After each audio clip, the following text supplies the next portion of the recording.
ప్రభుత్వం వచ్చినాక నేను తాడిపత్రికి కూడా పోవడం లేదు. నా సొంత నివాసం ఉన్నా కూడా అధికారులు అక్కడ పోయేదానికి నిరాకరిస్తా. ముఖ్యంగా లోకల్లో ఉన్నటువంటి జేసీ ప్రభాకర్ రెడ్డి, నేను ఎప్పుడు తాడిపత్రికి పోవాలనేది అతనికి తెలిసిన, పోలీస్ అధికారులకు తెలిసిన, అతనికి ఇంటిమేషన్ ఇస్తా. ఆ ఇంటిమేషన్తో అతను కొంతమందిని ప్రోగు చేసి వాళ్ళతో ఏదో గలాట చేస్తామని ఒక మెసేజ్ డిపార్ట్మెంట్ పంపించి, డిపార్ట్మెంటు ఏదో జరుగుతుంది అనే దాని కింద నన్ను నిలబెట్టడం జరుగుతుంది, అవసరం చేయడం జరుగుతుంది. నేను ఇవన్నీ చూసి కూడా నేను హైకోర్టు పోయి పర్మిషన్ తెచ్చినా కూడా జిల్లా అధికారులు దీనిపైన ఎలాంటి యాక్షన్ తీసుకోకుండా, కనీసం నన్ను పంపించేదానికి కూడా ప్రయత్నం కూడా చేయకోకుండా ఉండాలి. ఏమని అడిగితే ఏదో కాదు చెప్తా. ఇప్పుడు కూడా నాకు కాదు చెప్పేది ఏమంటే, వైజాగ్ ప్రధానమంత్రి వస్తున్నారు, ఆయనకు సెక్యూరిటీ పంపిల్ల, ఇక్కడ నుండి బందోబస్తు పంపిల్ల, అందువల్ల నేను నీకు ప్రొవైడ్ చేయలేకుండా అది పోయిన తర్వాత నేను చూస్తా అని చెప్తాను. ఈ విధంగా నాకు 7-8 సార్లు పెట్టాడు. అట్లా నాకైతే వీళ్ళు పంపిస్తారు అనే నమ్మకం అయితే లేదు. ప్రభాకర్ రెడ్డి ఏది చెప్తే దాంట్లోనే నడుచుకుంటారు అధికారులు. ఇది ప్రజాస్వామ్యమా? పోలీస్ అధికారులు అయితే అందరికీ నీతులు చెప్తుంటారు, వాళ్ళకి దీని గురించి తెలుదా? ప్రజాస్వామ్య విలువలు దీని గురించి తెలుదా? వాళ్ళు ఇప్పుడు కొత్తగా ఏం చేస్తారంటే, ఒక 20 రోజుల నుండి ప్రతి ఒక్కరిని స్టేషన్కి పిలిచేది, మీరు గ్రామంలో ఉండాకండి, మీరు గ్రామాలలో ఉన్నా, ఎక్కడన్నా టౌన్లో ఉన్నా, బజార్లలో తిరిగితే వైఎస్ఆర్సీపీ కార్యకర్తలు వాళ్ళు కొడతారు, అందువల్ల మీరు ఊరు ఇడిచిపెట్టి పోండి అని చెప్పడం జరుగుతుంది. అంటే ప్రభాకర్ రెడ్డి ఏది చేయాలనుకుంటే అది పోలీస్ అధికారుల గుండానే జరుగుతుంది. పోలీస్ వ్యవస్థ అనేది ఉందే లేదో నాకు అర్థం కావడం లేదు. ఇంత దారుణంగా తయారైన ప్రభాకర్ రెడ్డి ఏం చెప్తాడంటే, అప్పుడప్పుడు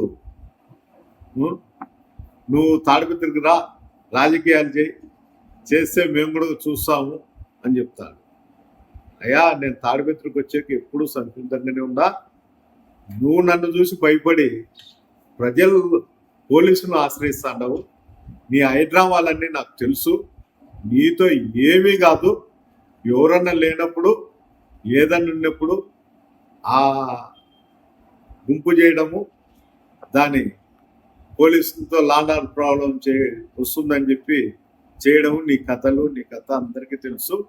తాడిపత్రుల్లో 50 సంవత్సరాలు ఉన్న ప్రతి ఒక్కరికి నీ చరిత్ర తెలుసు. నువ్వు ఆలోచన చేయాల్సిన అవసరం లేదు. నీ హైదరాబాద్తోనే ఇంతవరకు సాగింది.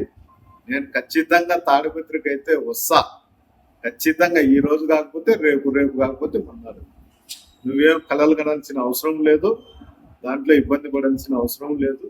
నీ అతి తెలివితేటలు, నీ దగ్గర ఉన్నటువంటి అనుచరులతో ఏదో ఒకటి వాయిస్ ఇప్పించడము, నీచంగా మాట్లాడడము, రెచ్చగొట్టడము, ఇవన్నీ చేస్తాండవు. నువ్వు రెచ్చగొడితే నేను ఏదన్నా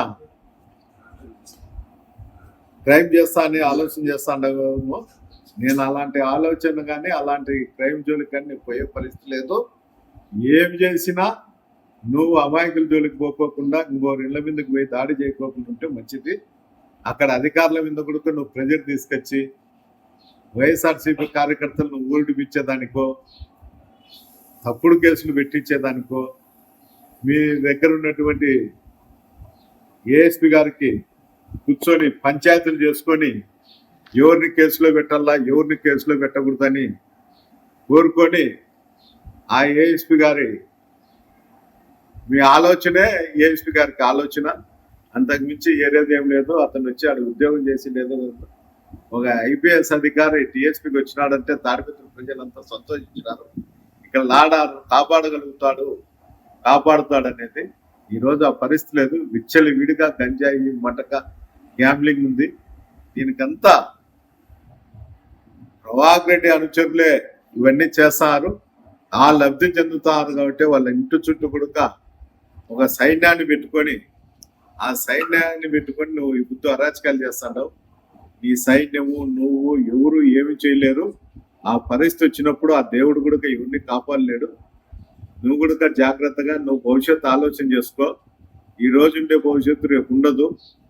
నువ్వు ఆలోచన బుద్ధి నువ్వేందో నాకు 74 ఏళ్ళు ఉన్నాయి, నేను ఏం చెప్తే అది జరుగుతుందని. నీకు 74 ఏళ్ళు ఉన్నాయి, నీ వయసు పోయింది, మతి భ్రమించింది. దయచేసి ఆలోచన చేసుకొని నువ్వు పరిపాలన చేయి. నీ మున్సిపాలిటీలో డ్రైనేజ్ పొర్లుతున్నాయి, కొలాయిలలో కల్తీ వాటర్ వస్తున్నాయి, ఇబ్బందిగా ఉంది. పెన్నా నది ఒక మున్సిపాలిటీ డ్రైనేజ్ మాత్రం తయారైంది. దయచేసి నువ్వు అభివృద్ధి వైపు చూడు కానీ కక్షలు కార్పణాల వైపు చూడకూడదని తెలియజేయదు.